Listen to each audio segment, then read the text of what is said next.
Hello students, आज hydrocarbon का next lecture हम देखने जा रहे हैं।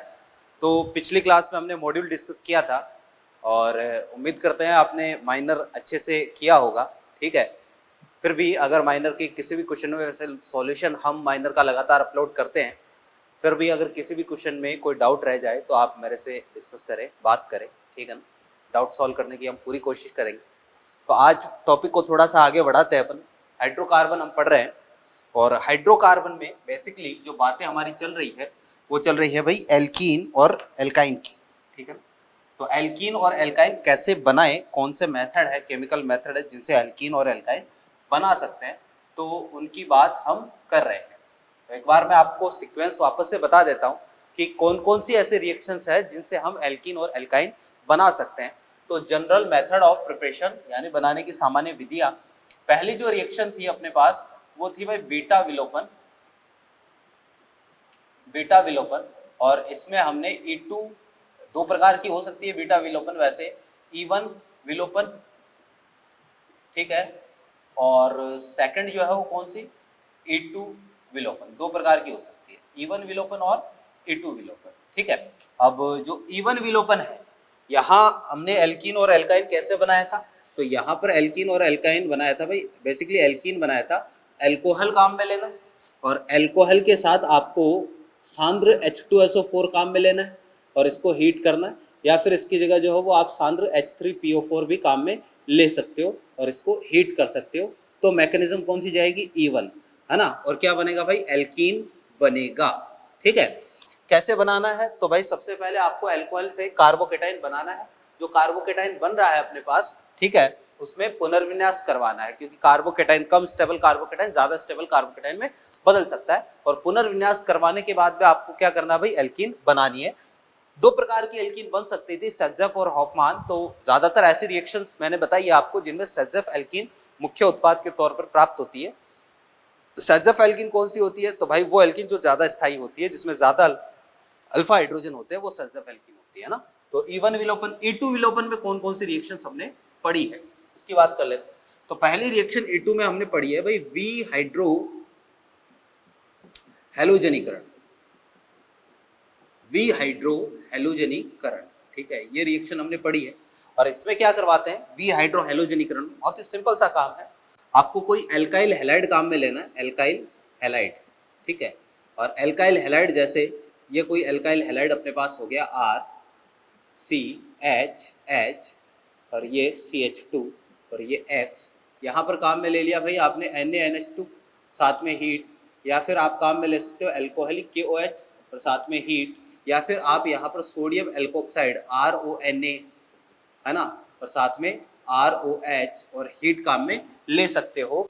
तो भाई यहाँ पर क्या बनेगा, फाइनली हमारे पास एल्कीन बन सकता है। एल्काइन भी इससे बन सकता है, अगर मैं यहाँ पर जो है वो विसिनल डाई हैलाइड काम में ले लूँ या जेम डाई हैलाइड भी काम में ले लूंगा, दो बार रिएक्शन करवानी पड़ेगी, कुल मिला के बात यह है, तो एल्काइन भी बना सकते हैं। बस ध्यान ये रखना है कि एल्काइन जब बनाते हैं तो सेकंड स्टेप में NaNH2 ही काम में लेना है।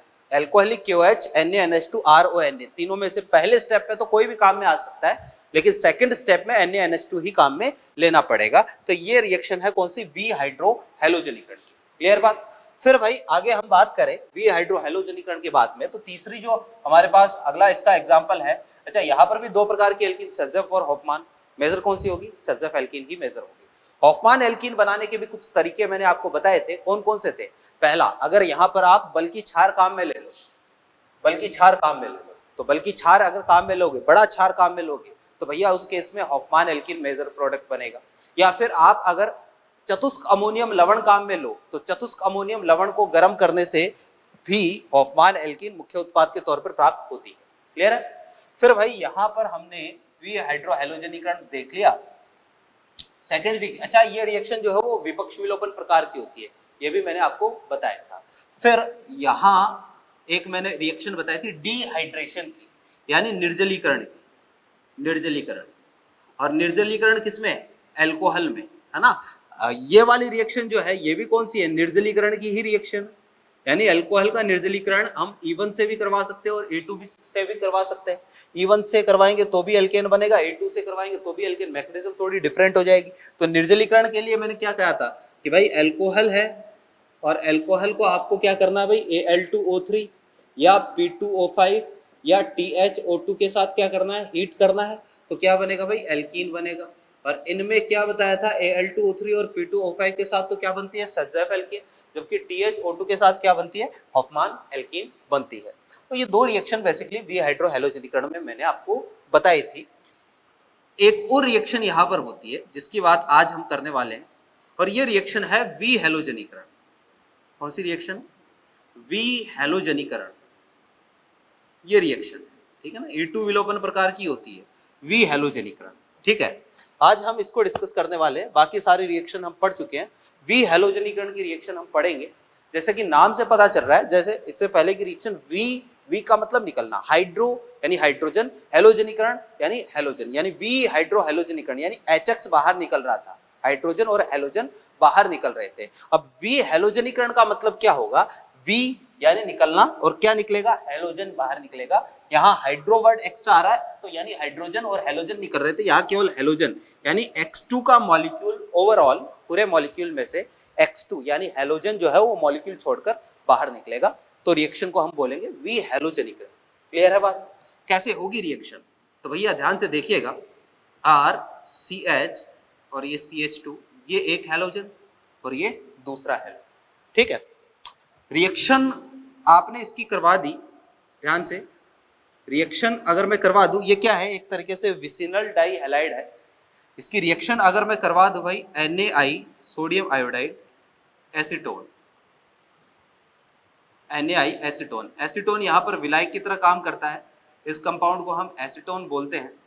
या फिर आप इसकी रिएक्शन जो है, इस कंपाउंड की रिएक्शन जिंक और C2H5OH या C2H5OH की जगह CH3COOH एसिटिक एसिड काम पे ले सकते हैं, या तो इसके साथ इसको ट्रीट कर दो, उपचारित कर दो, या इसके साथ उपचारित कर दो, दोनों में से किसी के साथ भी रिएक्शन करवा सकते हो। तो कुल मिला के क्या होगा, ओवरऑल कुछ इस तरीके से यहाँ से X2 का मॉलिक्यूल क्या होगा भाई, बाहर निकलेगा, ठीक है। और ओवरऑल X2 का मॉलिक्यूल बाहर निकलेगा तो हमारे पास RCH डबल बॉन्ड CH2, बोले तो यहाँ पर तो क्या बनी, एल्कीन बनी, लेकिन इस रिएक्शन से हम एल्काइन भी बना सकते हैं, अभी बात करेंगे कैसे। तो भाई ये रिएक्शन है, क्लियर है बात। तो अब ये रिएक्शन कैसे चलती है, इसकी मैकेनिज्म, क्रियाविधि भी हमें देखनी पड़ेगी, क्योंकि यहाँ से क्वेश्चन अक्सर पूछा जाता है। देखिएगा, इसको तो मैं मिटा देता हूँ।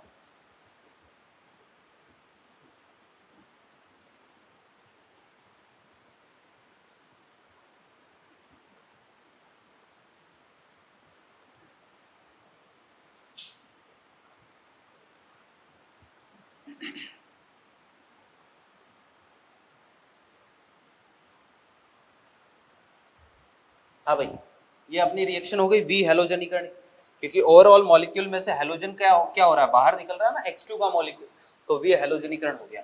मैकेनिज्म देखना कैसे चली रिएक्शन, ये हमें देखना है। तो भाई देखो जरा, आप जैसे जिंक काम में ले रहे हो, यहाँ सोडियम है, तो धातु है, धातु हमेशा इलेक्ट्रॉन त्याग कर क्या करता है भाई, धनायन बनाता है। तो जिंक जो है वो इलेक्ट्रॉन त्यागेगा Zn+2 और धनायन बनाएगा, ठीक है। और RCH और ये X और ये CH2 और ये X। अब एक चीज और बता देते हैं आपको, ये रिएक्शन जो है ये भी विपक्ष विलोपन प्रकार की होती है। कैसी होती है, विपक्ष विलोपन प्रकार की होती है, ठीक है। यानी दोनों हैलोजन एक दूसरे के अपोजिट डायरेक्शन से निकलते हैं। दर्शाने के लिए आप शॉर्ट में ऐसा लिख सकते हो, जैसे कि मैंने आपको पहले बताया था किसमें, वी हाइड्रो हैलोजनीकरण में, कि वहां पर भी विपक्ष विलोपन की प्रकार की होती है, लेकिन दर्शाने के लिए हम कर सकते हैं। तो भाई ये रिएक्शन जो है वो विपक्ष विलोपन प्रकार की होती है। और इसमें देखो जरा, ये हैलोजन है ना, दोनों हैलोजन एक दूसरे के अपोजिट डायरेक्शन से निकलते हैं। तो ये हैलोजन सबसे पहले क्या करेगा, Zn+2 को इलेक्ट्रॉन देगा, और हमारे पास बीच में एक इस तरीके का कंपाउंड बनेगा ZnX पॉजिटिव, और भाई ये CH और ये X, कुछ इस तरीके का कंपाउंड बनेगा, है ना, क्योंकि भाई इसने इलेक्ट्रॉन जैसे ही दिए ना, तो एक इस तरीके का कंपाउंड बनता है। कैसे बनता है भाई, रीअरेंजमेंट वगैरह होके बनता है, ठीक है। तो ये वाला कंपाउंड जैसे ही बना, क्योंकि अभी भी जिंक जो है वो पॉजिटिवली चार्ज है, तो अब जिंक क्या करेगा, देखना जरा, इस बॉन्ड के इलेक्ट्रॉन लेके बाहर जाने की कोशिश करेगा, तो ये वाला बॉन्ड का जो इलेक्ट्रॉन है ना, ये इधर शिफ्ट हो जाएगा, ठीक है ना। और जैसे ही इधर शिफ्ट होगा तो हमारे पास जो है वो ओवरऑल क्या होगा भाई, अपने पास CH डबल बॉन्ड CH2, ये वाला मॉलिक्यूल बनेगा। ये एक तरीके से E2 विलोपन का ही प्रकार है। आपको केवल इसमें इतना ध्यान में रखना है कि यह अभिक्रिया, ठीक है, विपक्ष विलोपन प्रकार की होती है। इस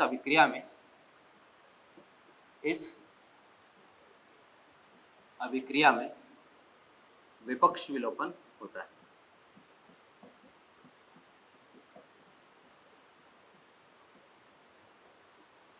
क्लियर है? तो भाई इसमें विपक्ष विलोपन होता है। केवल एक लाइन ध्यान में रखनी है, बाकी कोई इतना लंबा चौड़ा स्टेटमेंट आपको याद रखने की जरूरत नहीं है। मैकेनिज्म नहीं भी समझ में आती है, कोई दिक्कत नहीं है। मैं आपको जो है वो केवल ये जो स्टेटमेंट बता रहा हूँ ये ध्यान में रखना है, ठीक है। अब ध्यान से देखिएगा, यहाँ से क्वेश्चन कैसे देगा उसकी बात करेंगे, तो इसको तो मैं मिटा रहा हूँ।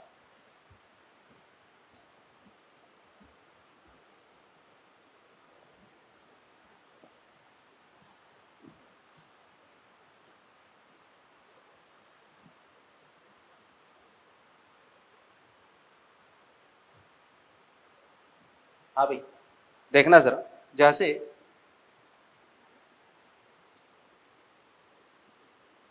एक सिंपल सा क्वेश्चन लेते हैं, Cl और CH और ये Cl, यहाँ पर लिख के दे दिया भाई NaI और एसीटोन, ठीक है, या फिर इसकी जगह जो है वो जिंक और एथेनॉल लिख के दे दिया, ठीक है। तो आपको जब भी एरो पर ऐसा लिखा हुआ दे, सिंपल सा काम ये करना है, यहाँ से हेलोजन निकालो आप तो, और क्या बनाओ, एल्कीन बनाओ। एल्काइन भी बना सकते हैं, लेकिन कैसे बनाएंगे बाद में बात करेंगे।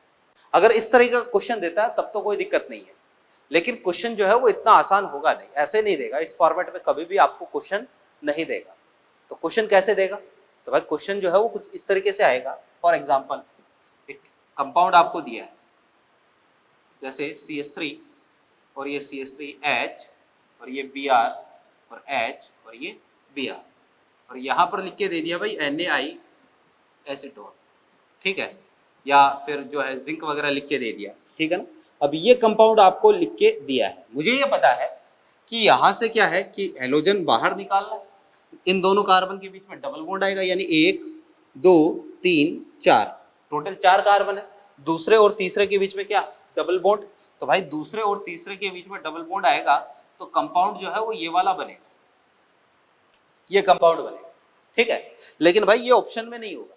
ऑप्शन में क्या मिलेगा आपको, जैसे ऑप्शन में दे दिया पहला कि भाई सिस टू एल्कीन या सिस टू ब्यूटीन, ये दे दिया। दूसरा दे दिया भाई ट्रांस टू ब्यूटीन, ठीक है। ऐसे दो कोई और ऑप्शन आपको बना के दे दिए, ठीक है। तो इस तरीके से जो है वो कोई दो और ऑप्शन आपको बना के दे दिए, तो ये पूछेगा कि सिस वाली बनेगी या ट्रांस वाली बनेगी, है ना।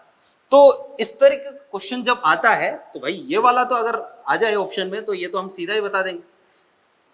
अब इस क्वेश्चन को कैसे ट्रीट करेंगे कि भाई हमें कैसे पता चलेगा कि सिस वाली बनेगी कि ट्रांस वाली बनेगी, तो तरीका देखना है इसका, कैसे इसको आपको ध्यान में रखना है।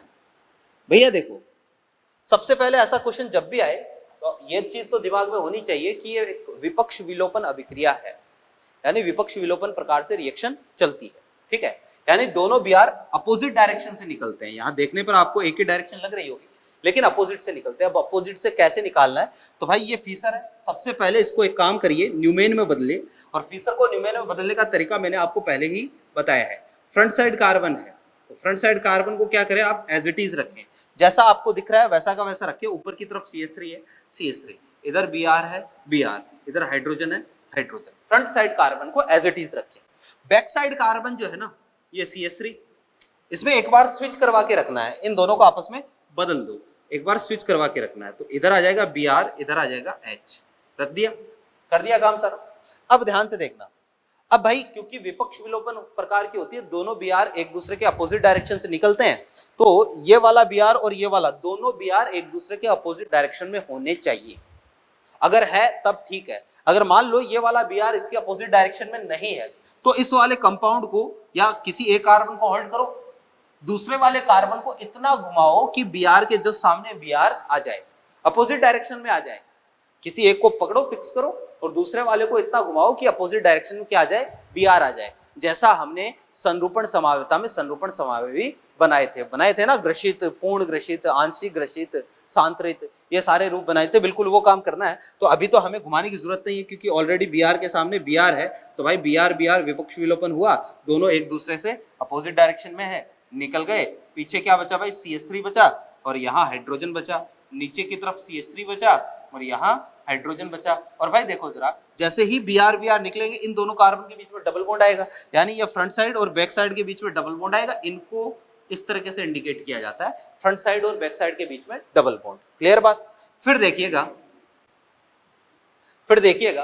कि भाई CH3 अपोजिट डायरेक्शन में, H अपोजिट डायरेक्शन, यानी दोनों CH3 अपोजिट होने चाहिए। इसका मतलब ये है, ये वाली एल्कीन कौन सी है, दोनों CH3 जब एक दूसरे के अपोजिट डायरेक्शन में लगाऊंगा, दोनों हाइड्रोजन जब एक दूसरे के अपोजिट डायरेक्शन में लगाऊंगा तो कौन सी एल्कीन बनेगी, ट्रांस वाली एल्कीन बनेगी। ये लो, ऐसे पता चलता है। तो ऑप्शन कौन सा हो जाएगा भाई, ट्रांस 2 ब्यूटीन, ये अपना ऑप्शन होगा।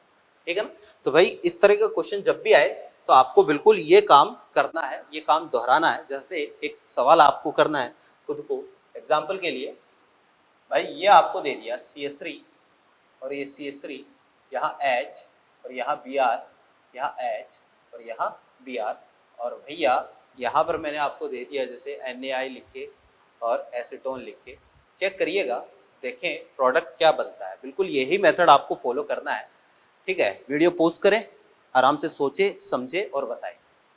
तो देखो मैं बताता हूँ भाई, ये फ्रंट साइड कार्बन, सबसे पहले इसको न्यूमेन में बदलते हैं। तो फ्रंट साइड कार्बन को एज इट इज रखा, CH3 H और ये Br। ठीक है, ये है back side carbon. Back side carbon में एक बार स्विच करवाते हैं, ये CH3 रखा, एक बार स्विच करवा दिया, स्विच करवाया तो Br इधर आ गया, H इधर आ गया, विपक्षी विलोपन होती है। दोनों Br एक दूसरे के अपोजिट होने चाहिए, है क्या, नहीं है। अगर दोनों Br एक दूसरे के अपोजिट नहीं है तो इसको इतना घुमाओ कि दोनों Br एक दूसरे के अपोजिट डायरेक्शन में आ जाए। तो मैं एक काम कर रहा हूं भाई, फ्रंट साइड को तो एज इट इज रख रहा हूं, जैसा है वैसा का वैसा रख रहा हूं। तो CH3 और ये Br और ये H। ठीक है, और बैक साइड कार्बन में एक काम कर रहा हूं कि इसको घुमाना पड़ेगा, तो इसको जो है मैं घुमा रहा हूं। ठीक है, इसको मैंने एंटी क्लॉकवाइज घुमा दिया 120 डिग्री पर। जैसे ही घुमाऊंगा 120 डिग्री पर, ध्यान से देखिएगा, ये वाला CH3 तो यहां आ जाएगा, है ना, ये जो Br है ये यहाँ आ जाएगा, यहाँ पर Br आ गया, और हाइड्रोजन जो है वो यहाँ आ गया। ठीक है, तो घुमाने से जो है वो एक संरूपण दूसरे संरूपण में बदलेगा, बाकी विन्यास पर कोई फर्क नहीं पड़ेगा। तो भैया अब देखो जरा, दोनों Br एक दूसरे के अपोजिट डायरेक्शन में है, दोनों Br अपोजिट डायरेक्शन में, तो अब Br और Br को आप क्या कर सकते हो, बाहर कर सकते हो। जैसे ही बाहर करूंगा तो कंडीशन कुछ ऐसी आ जाएगी कि भाई front side carbon CH3 as it is, hydrogen as it is, एक CH3 जो है वो यहाँ है, दूसरा हाइड्रोजन यहाँ है, और दोनों के बीच में क्या आ जाएगा, डबल बॉन्ड। भाई इस वाली एल्कीन में देखिएगा जरा कि दोनों CH3 एक ही दिशा में है ना, और दोनों हाइड्रोजन एक ही दिशा में है। इसका मतलब ये वाली एल्कीन कौन सी है, एक ऐसी एल्कीन बनानी है जिसमें दोनों कार्बन पर जो CH3 जुड़े हैं वो सेम डायरेक्शन पे हो। तो ये वाली एल्कीन कौन सी है भाई, सिस एल्कीन है। ठीक है ना, तो इससे क्या बनेगा, सिस 2 ब्यूटीन बनेगा। ठीक है, तो भाई आपको कुछ इस तरीके से ट्रीट करना है। जब आपको अगर फीसर के फॉर्मूले में लिख के दे और विलोपन करवाना हो, और भाई उधर सिस और ट्रांस पूछ रखा हो ना, तो पूरा प्रोसीजर आपको चेक करना पड़ेगा कि सिस बनेगा कि ट्रांस बनेगा। मेरे ख्याल से आप कर लोगे। अगर समझ में नहीं आया तो एक बार वापस से वीडियो को रिवाइंड करके दोबारा देखें। ठीक है, तो देखना। तो भाई इस तरह के क्वेश्चन यहां से पूछ सकता है। थोड़ा सा आगे बढ़ते हैं, आप इसको चेक करें एक बार।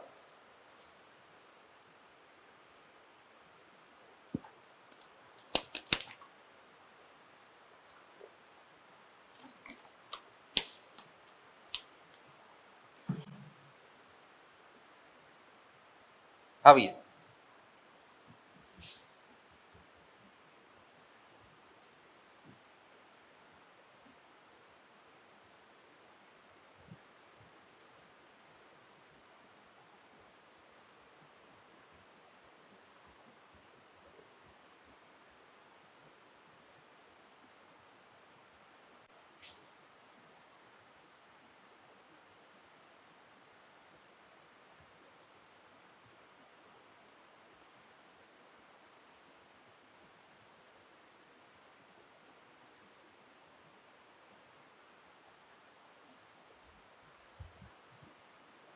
देखो अब इससे एल्काइन कैसे बनाए। भाई अगर आप जो है वो कुछ इस तरह के कंपाउंड ले लो, मान लो यहाँ पर बी आर सी और ये बी आर और ये बी आर और ये आर, ठीक है, इस तरह के कंपाउंड ले लो और यहाँ पर जो है वो आपने वही जिंक और एथेनॉल के साथ इसको क्या कर दिया भाई, ट्रीट कर दिया, ठीक है ना। तो अब क्या होगा, ये दोनों बी आर निकलेंगे। वैसे तो विपक्ष विलोपन होता है, यानी इस बी आर के साथ ये वाला बी आर और इस बी आर के साथ ये वाला, लेकिन डायरेक्टली हम कर सकते हैं, है ना, और ये दोनों बी आर निकलेंगे। तो फाइनली जो है वो क्या बन सकता है भाई, ऐसे ट्रिपल बॉन्ड भी बन सकता है, ये वाला कंपाउंड भी इसमें बन सकता है, यानी एल्काइन भी इससे बना सकते हैं। या फिर एक काम करते हैं कि भाई आपको जो है अगर ऐसा दे दे, मान लो जेम डाई हैलाइड दे दे, ठीक है, और जैसे ये वाला जेम डाई हैलाइड दे दिया और यहाँ पर लिख के दे दिया जिंक, केवल जिंक भी लिख के दे दे, ठीक है ना, तो भी आपको यही काम करना है। तो भाई इस केस में दो मॉलिक्यूल काम में आएंगे इसके, कितने, दो, कैसे, CH और ये CH2 और ये R, दो मॉलिक्यूल काम में आएंगे और बीच में जो है वो क्या है, जिंक, दो जिंक के मॉलिक्यूल काम में आएंगे। तो भाई कुल मिला के यहाँ से क्या हो जाएगा, ZnCl2 बाहर हो जाएगा और RCH2 CH double bond CH और CH2R, कुछ इस तरीके से क्या बन जाएगी, एल्कीन, ठीक है। ज्यादा इंपॉर्टेंट क्वेश्चन जो है वो अभी जो मैंने बताया था फीसर में चेंज करने वाला, वो ही यहाँ से बनता है, वो ही जनरली पूछा भी जाता है, ठीक है। अब थोड़ा सा आगे बढ़ते हैं। तो भाई अगली अपने पास जो एल्कीन बनाने का मेथड है, बस भाई इतना ही है। वैसे तो एल्कीन बनाने के मेथड जो है वो हमने देख लिए हैं, एल्कीन और एल्काइन बनाने के मेथड, एक दो रिएक्शंस और है उनकी बात कर लेते हैं, फिर हम एल्कीन और एल्काइन की केमिकल प्रॉपर्टीज स्टार्ट करने वाले हैं, ठीक है ना, स्टार्ट करेंगे। देखिएगा नेक्स्ट जो रिएक्शन है वो है एस्टर के ताप अपघटन से, ठीक है भाई, एस्टर का ताप अपघटन करवाएंगे और उससे एल्कीन बनेगा। इंग्लिश में इसको बोलते हैं बाय पायरोलाइसिस ऑफ एस्टर, ठीक है, कि भाई एस्टर का ताप अपघटन हमें करवाना है और ताप अपघटन से क्या करेंगे, एल्कीन बनाएंगे। देखिएगा कैसे। भाई पहली बात तो एक तो पायरो वर्ड जो होता है ना, ये ताप से रिलेटेड होता है, कहीं पर भी पायरो वर्ड, पायरोलाइसिस यानी ताप द्वारा तोड़ना, ठीक है। अब हमारे पास क्या है, इस तरीके का कोई एस्टर है ना, CH2 COO और जैसे CH2 और ये CH3, ठीक है, इस तरीके का कोई एस्टर है जैसे COOR, ये कोई एस्टर है और आपको एरो पर जो है वो केवल इतना ही लिख के देगा, हीट, और कुछ भी काम में नहीं लेना है, एरो पर केवल हीट लिख के देगा, ठीक है। तो इसका क्या करवाना, आपको ताप अपघटन करवाना है, इसको गर्म करना है। जब गर्म करोगे तो देखना जरा, एस्टर में दो आपको चीजें देखने को मिलेगी। ये हमारा मुख्य क्रियात्मक समूह, एक तो ये वाला ग्रुप है जो कार्बन की तरफ से जुड़ा है, ये कार्बन है एस्टर का कार्बन वाला हिस्सा, तो एक तो एल्काइल ग्रुप जुड़ा है जो कार्बन से जुड़ा है और एक एल्काइल ग्रुप है जो ऑक्सीजन से जुड़ा है, ये वाला हिस्सा जो है वो ऑक्सीजन से जुड़ा है। तो एस्टर का ताप अपघटन जब करवाएंगे तो एल्कीन आपको किस तरफ से बनानी है, ऑक्सीजन वाली साइड से एल्कीन बनेगी पहली बार, यानी इधर से एल्कीन नहीं बनाएंगे, इधर से इस तरफ से एल्कीन बनाएंगे। अब यहां से दो कार्बन है तो यहां पर एल्कीन कौन सी बनेगी, CH2 डबल बॉन्ड CH2, ये एल्कीन बनेगी और साथ में हमारे पास R CH2 और COOH, ये कार्बोक्सिलिक एसिड बनेगा, ये एल्कीन बनेगी। इस रिएक्शन की खास बात यह है कि इसमें हॉफमान एल्कीन मुख्य उत्पाद के तौर पर प्राप्त होती है। कौन सी वाली, हॉफमान एल्कीन। कैसे रिएक्शन हुई, तो भाई देखो जरा, इसमें दो तीन पॉइंट आपको ध्यान में रखनी है। इस अभिक्रिया में हॉफमान एल्कीन प्राप्त होती, ठीक है। फिर अभिक्रिया में 6 सदस्यों की एक चक्रीय संक्रमण अवस्था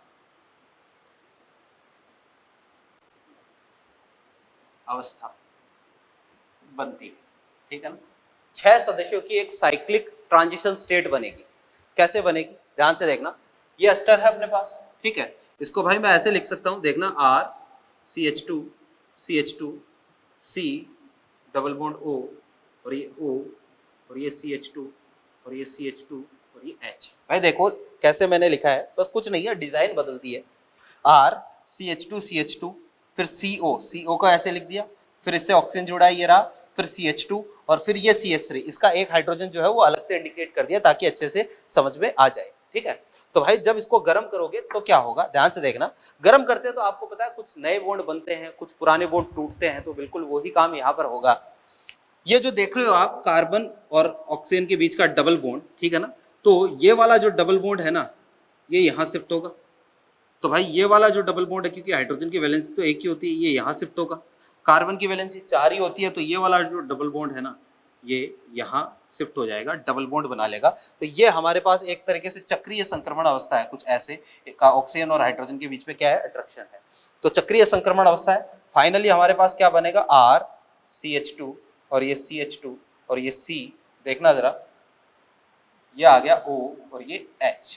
ठीक है, फिर देखो यहाँ पर एक सिंगल बॉन्ड है, तो ये सिंगल बॉन्ड और ये आया डबल बॉन्ड, और पीछे हमारे पास क्या बनेगा भैया, CH2 डबल बॉन्ड और ये CH2।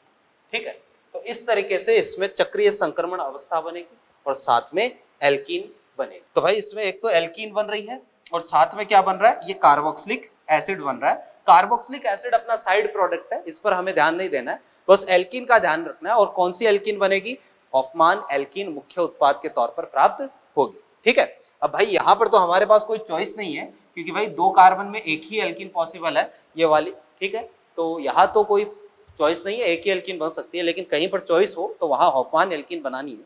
एग्जाम्पल से समझते हैं, देखिएगा।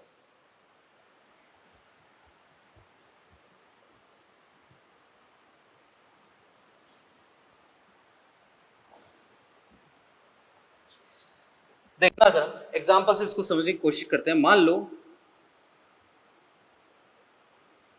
आपको ये कोई एस्टर दे दिया मैंने,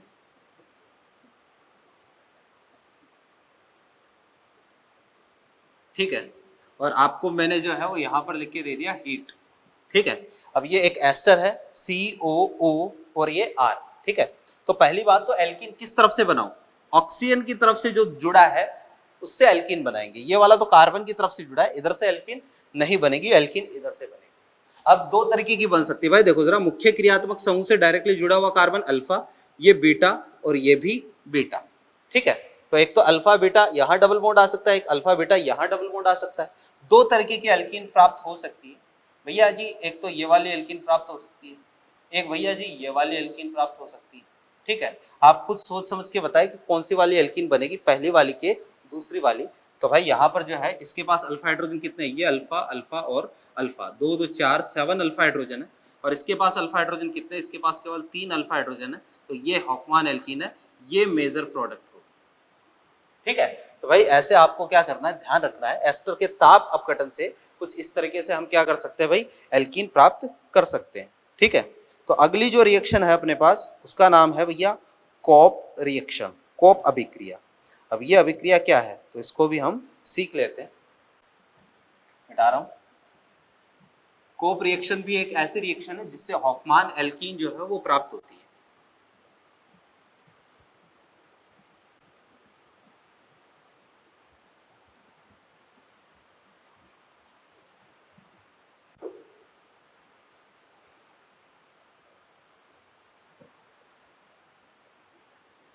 कॉप रिएक्शन, ठीक है, कॉप अभिक्रिया। देखना जरा क्या है भाई, ये हमारे पास कोई एमीन है ना, एमीन काम में आती है इसमें। ये कोई एमीन है, ठीक है, इस एमीन की रिएक्शन आपको करवानी होती है भाई H2O2 के साथ। ये H2O2 क्या है, ये एक ऑक्सीकारक है। क्या है, ऑक्सीकारक है, तो ऑक्सीकरण करने का काम करेगा। मैंने आपको ये बता रखा है H2O2 का मतलब हाइड्रोजन परऑक्साइड, और हाइड्रोजन परऑक्साइड का मतलब परऑक्साइड लिंकेज वाले जितने भी अपने पास कंपाउंड होते हैं वो सारे के सारे बहुत ही अच्छे ऑक्सीडाइजिंग एजेंट होते हैं, ऑक्सीकरण करने का काम करते हैं। ऑक्सीजन का जुड़ना एक तरीके से ऑक्सीकरण होता है, तो CH3 CH2 और ये CH2 और ये N और ये CH3 और ये CH3 और ये वाला बॉन्ड हमारे पास बनेगा। ठीक है, अब ये आप कहोगे कि सर एरो कैसे लगाया, तो भाई ये जो है वो एक बार के लिए आपको याद रखना पड़ेगा कि एरो वाला जो बॉन्ड होता है उसको हम कोऑर्डिनेट बॉन्ड बोलते हैं। क्या बोलते हैं? कोऑर्डिनेट बॉन्ड, उप सह संयोजक बंध, है ना। इसमें जिसकी तरफ पूंछ होती है एरो की वो तो होता है भाई दाता, और जिसकी तरफ एरो का सिर होता है, हेड होता है, वो होता है ग्राही। और भाई जैसे ये एक सह संयोजक बंध है ना, तो इसकी खास बात तो क्या है कि इसमें दो इलेक्ट्रॉन है, एक इलेक्ट्रॉन इधर वाले परमाणु का, एक इधर वाले का, दोनों ने एक एक इलेक्ट्रॉन लगा के उसके बाद में बॉन्ड बनाया है। लेकिन भाई ये वाला जो बॉन्ड होता है ना, ये वाला कोऑर्डिनेट बॉन्ड जो होता है, इसकी खास बात होती है कि इसमें दोनों के दोनों इलेक्ट्रॉन जो है वो दाता परमाणु के होते हैं। यानी इस बॉन्ड में दो इलेक्ट्रॉन है और दोनों के दोनों किसके हैं? नाइट्रोजन के। ठीक है ना, ये इसकी खास बात होती है। और इसको भाई कोऑर्डिनेट बॉन्ड को हम कुछ इस तरीके से भी इंडिकेट कर सकते हैं, CH3 CH2 और ये CH2 एंड CH3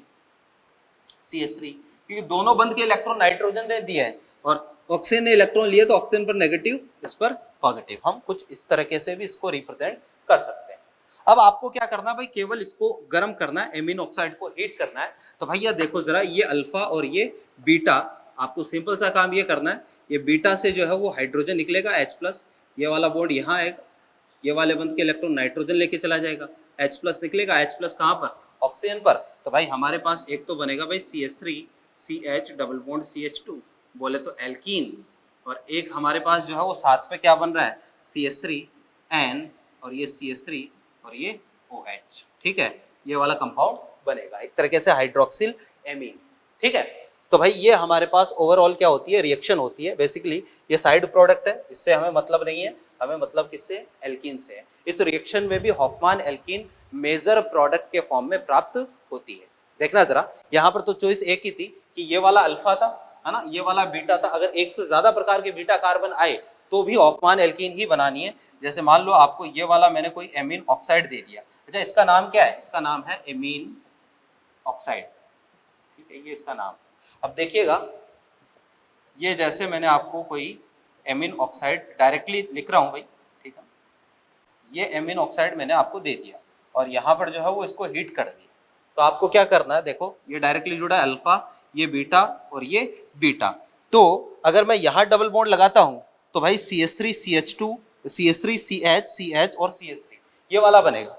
और अगर यहाँ डबल बॉन्ड लगाता हूँ तो हमारे पास देखो जरा, यहाँ से हाइड्रोजन निकलेगा एक्चुअल में, ये वाला बॉन्ड इधर और ये वाला बॉन्ड कौन लेके चला जाएगा? नाइट्रोजन लेके चला जाएगा। तो हमारे पास जो एल्कीन बनेगी CH3 CH2 और ये CH और ये डबल बॉन्ड और ये CH2, ये वाली एल्कीन बनेगी। डबल बॉन्ड इन दोनों के बीच में नहीं आएगा, हमेशा इसमें भी हॉफमान एल्कीन ही प्राप्त होती है।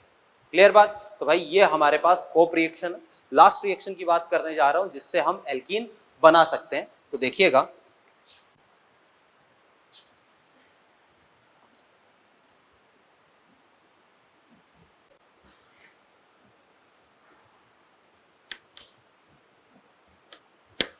भाई देखना, अब जो लास्ट रिएक्शन आ रही है ना, इससे डायरेक्टली क्वेश्चन आते हैं।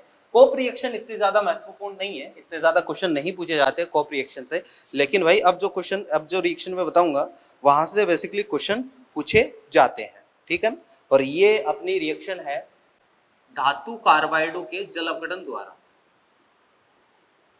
धातु कार्बाइडों के जल अपघटन द्वारा। भाई जो धातु कार्बाइड होते हैं ना, उनका हमें क्या करवाना है? जल अपघटन करवाना है। ठीक है, जैसे भाई ये है CaC2 कैल्शियम कार्बाइड, ठीक है, ये है Al4C3 एल्यूमिनियम कार्बाइड, एक है भाई अपने पास Mg3C2, है ना, इसको हम बोलते हैं मैग्नीशियम कार्बाइड। ठीक है, ओके, Mg2C3 ये है मैग्नीशियम कार्बाइड।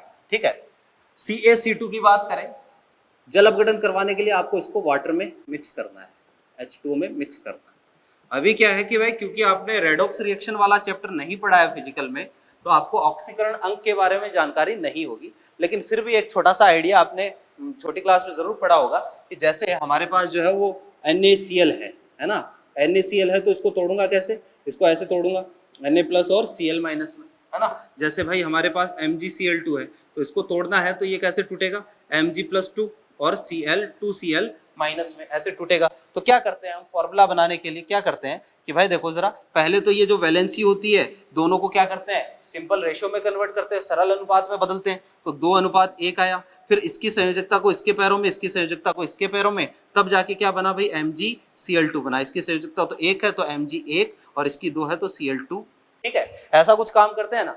बिल्कुल आपको ऐसे ही इसको तोड़ के देखना है। अब यहाँ पर थोड़ा सा ये केस अलग है, जैसे पहले मैं इसको तोड़ता हूँ, है ना, इसको तोड़ता हूँ तो ये कैसे टूटेगा, ये टूटेगा Al+3 और C-4 में, है ना, ऐसे टूटेगा।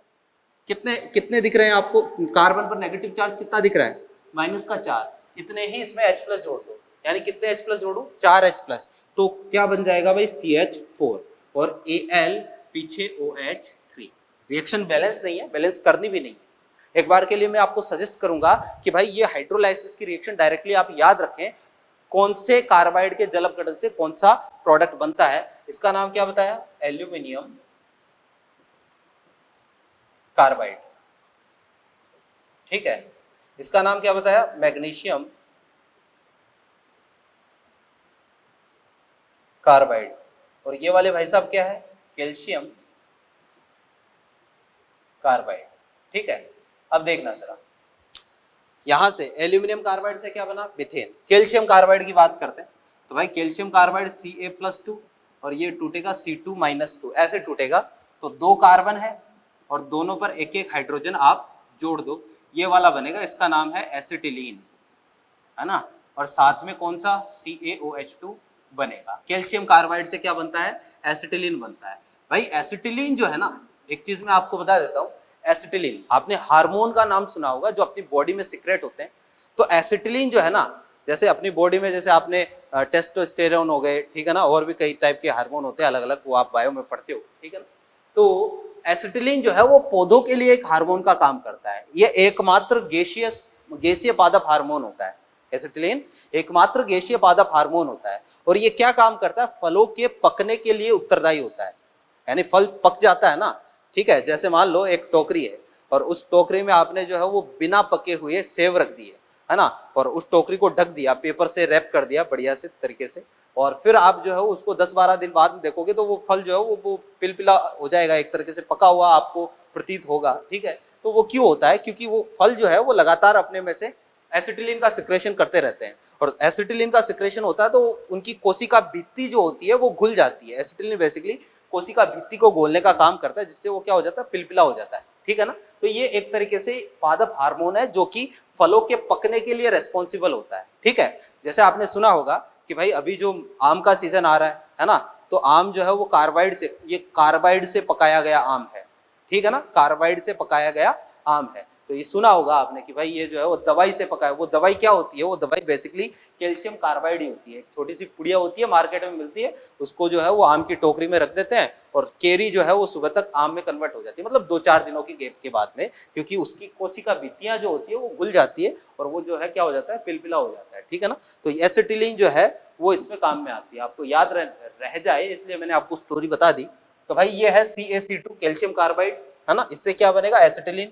एल्यूमिनियम कार्बाइड से क्या बनेगा भाई, अपने पास मीथेन बनेगा। एक और है अपने पास मैग्नीशियम कार्बाइड, और ये वाले भाई साहब अगर टूटते हैं ना तो ये भाई कुछ ऐसे टूटते हैं, Mg+2 और C3-2 में कुछ इस तरीके से टूटते हैं। तो भाई अगर यहाँ पर अगर प्रोडक्ट देखें, ये वाला प्रोडक्ट बनता है इसमें, ठीक है ना, प्रोपाइन बनता है, या फिर इसमें जो है एक प्रोडक्ट और बनता है, ये प्रोडक्ट भी इसमें बनता है, दोनों प्रोडक्ट बनते हैं, मेजर हम इसको बताते हैं। ठीक है ना, और साथ में बनता है भाई MgOH2। तो कौन से कार्बाइड के जल अपघटन से कौन सी गैस बनती है, आपको ये चीज ध्यान में रखनी है, क्योंकि भाई यहाँ से जनरली क्वेश्चन जो है वो पूछा जाता है। ठीक है ना, एक्चुअल में C3-4 में कन्वर्ट होता है, C3-4। ओके, तो भाई ये है धातु कार्बाइडों के जल अपघटन के द्वारा। तो धातु कार्बाइडों के जल अपघटन से हम क्या करते हैं भाई, इस तरीके से एल्काइन और एल्केन भी बना सकते हैं। ठीक है ना, तो भाई खत्म, रिएक्शन जितनी भी है एल्कीन और एल्कीन बनाने की रिएक्शन जो है वो क्या है, खत्म है। अब थोड़ा सा हम बात करेंगे केमिकल प्रॉपर्टीज की, ठीक है ना, रासायनिक गुणों की। तो देखिएगा,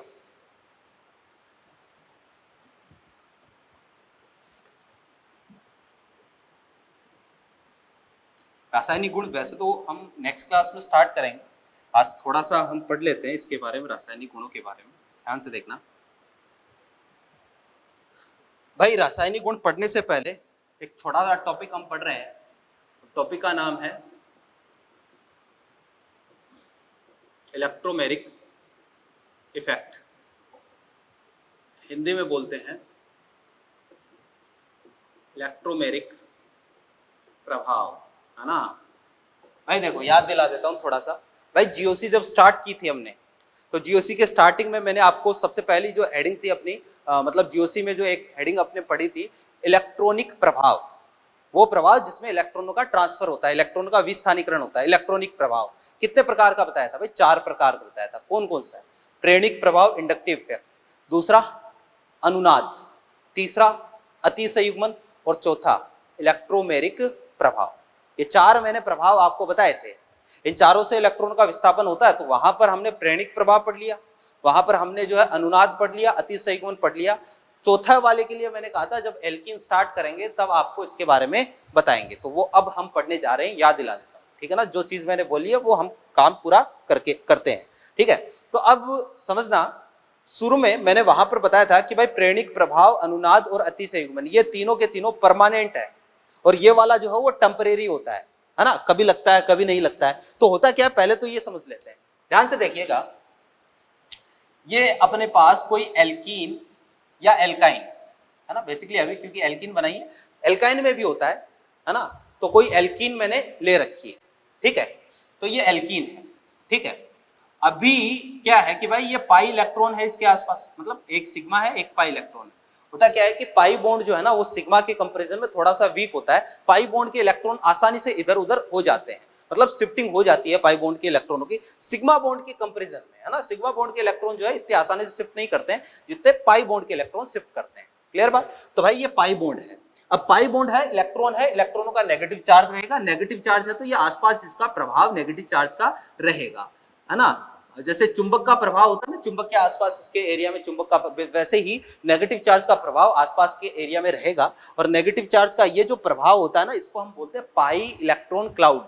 क्या बोलते हैं? पाई इलेक्ट्रॉन क्लाउड, यानी एक तरीके से पाई इलेक्ट्रॉनों के बादल, ठीक है ना, क्योंकि इसका प्रभाव है आसपास इलेक्ट्रॉनों का नेगेटिव चार्ज का। क्लियर बात? अब अगर आपने क्या किया कि भाई जैसे यहां पर कोई रिएजेंट रख दिया, ये तो सबस्ट्रेट है, यहां पर कोई रिएजेंट रख दिया। अब रिएजेंट क्या है? अभिक्रमक। ये क्या करेगा? इस पर अटैक करेगा, है ना। ये सबस्ट्रेट, ये रिएजेंट। भाई ये याद करो, जीओसी शुरू में मैंने आपको substrate, reagent, product, catalyst in सब के बारे में बता दिया था, है ना। तो रिएजेंट काम में ले लिया। रिएजेंट क्या होता है? बेसिकली 2 प्रकार के होते हैं अभिक्रमक, 2 प्रकार के होते हैं। एक तो होते हैं सम्मित अभिक्रमक, एक होते हैं असम्मित अभिक्रमक।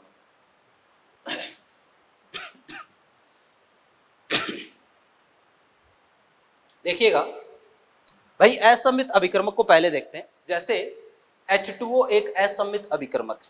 कैसे? अगर ये टूटेगा H2O तो क्या मिलेगा आपको? H+ और OH- मिलेगा।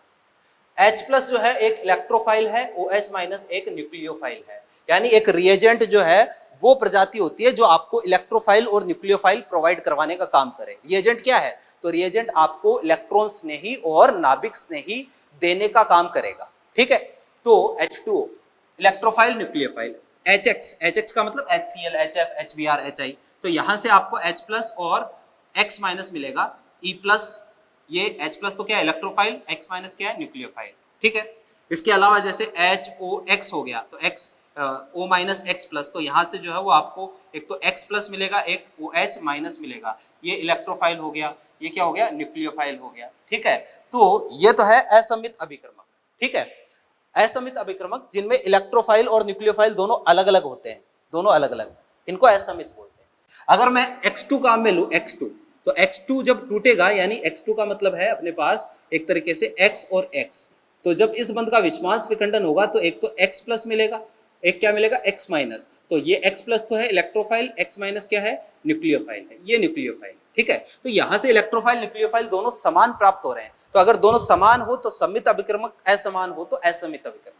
कुल मिला के बात यह है कि रिएजेंट का मतलब ऐसी प्रजातियां जिनमें ये हो, यानी इलेक्ट्रोफाइल भी हो और न्यूक्लियोफाइल भी हो, दोनों के बीच में बॉन्डिंग। जैसे H+ OH- में H2O में जो है दोनों बंधे हुए, ठीक है, तो इलेक्ट्रोफाइल न्यूक्लियोफाइल। ठीक, तो अब देखिएगा रिएजेंट आपने काम में लिया, रिएजेंट में इलेक्ट्रोफाइल भी है और न्यूक्लियोफाइल भी। क्लियर है? तो अब देखना जरा कि अगर आपने एल्कीन के साथ कोई इलेक्ट्रोफाइल काम में लिया, अब इलेक्ट्रोफाइल न्यूक्लियोफाइल टूटा और मान लो इलेक्ट्रोफाइल पास में आया इसके, है ना, क्योंकि जहां पर भी रिएक्शन होगी वहां पर दोनों एक ही कंटेनर में होंगे, तो यहां से इलेक्ट्रोफाइल मिल गया, इलेक्ट्रोफाइल पास आया, ये नेगेटिव चार्ज है, ये पॉजिटिव चार्ज है, तो नेगेटिव चार्ज पॉजिटिव चार्ज पे क्या होगा, अट्रैक्शन होगा। अगर इलेक्ट्रोफाइल नहीं होता तो यहां अट्रैक्शन नहीं होता, अट्रैक्शन होगा, एल्कीन के मन में हलचल होगी। एल्कीन क्या करेगा, अपने पाई बॉन्ड के इलेक्ट्रॉन किसी एक कार्बन पर शिफ्ट करेगा इलेक्ट्रोफाइल को देखकर। क्यों? क्योंकि इलेक्ट्रोफाइल पर पॉजिटिव चार्ज है, नेगेटिव पॉजिटिव कितना भी रोकने की कोशिश करो आकर्षण तो होके रहेगा। ठीक है, तो भाई ये वाला नेगेटिव चार्ज जो है, इस पर नेगेटिव चार्ज है, हमारे पास कंडीशन कुछ ऐसी आ गई, ये नेगेटिव चार्ज एक पर चार्ज पॉजिटिव, है ना, और ये नेगेटिवली चार्ज, अब इलेक्ट्रोफाइल क्योंकि पास में भटक रहा है तो ये कार्बन नेगेटिवली चार्ज को क्या कर देगा, इलेक्ट्रॉन दे देगा, और इलेक्ट्रॉन दे देगा तो हमारे पास कुछ ऐसी कंडीशन आ जाएगी, ये वाली कंडीशन आ जाएगी।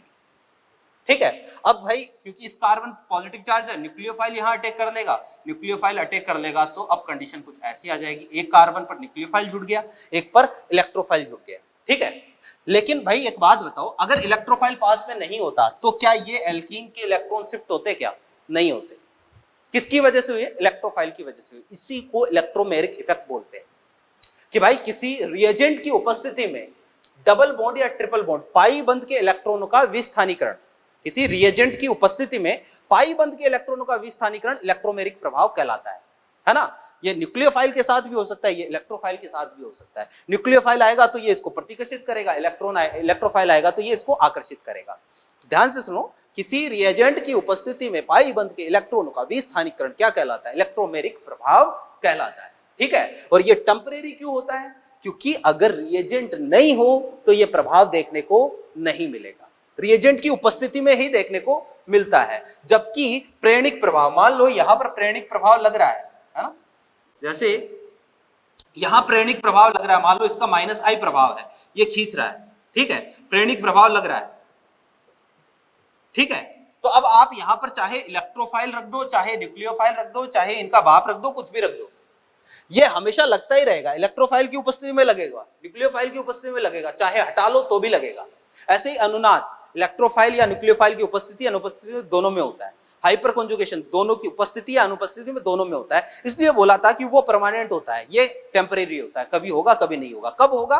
रिएजेंट की उपस्थिति में होगा, कब नहीं होगा? रिएजेंट की अनुपस्थिति में नहीं होगा।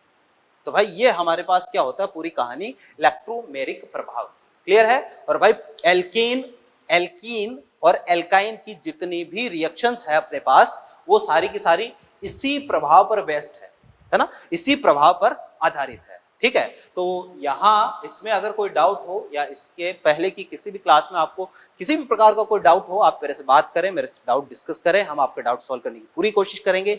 यहाँ से हम कंटिन्यू करते हैं आगे क्लास में। Thank you.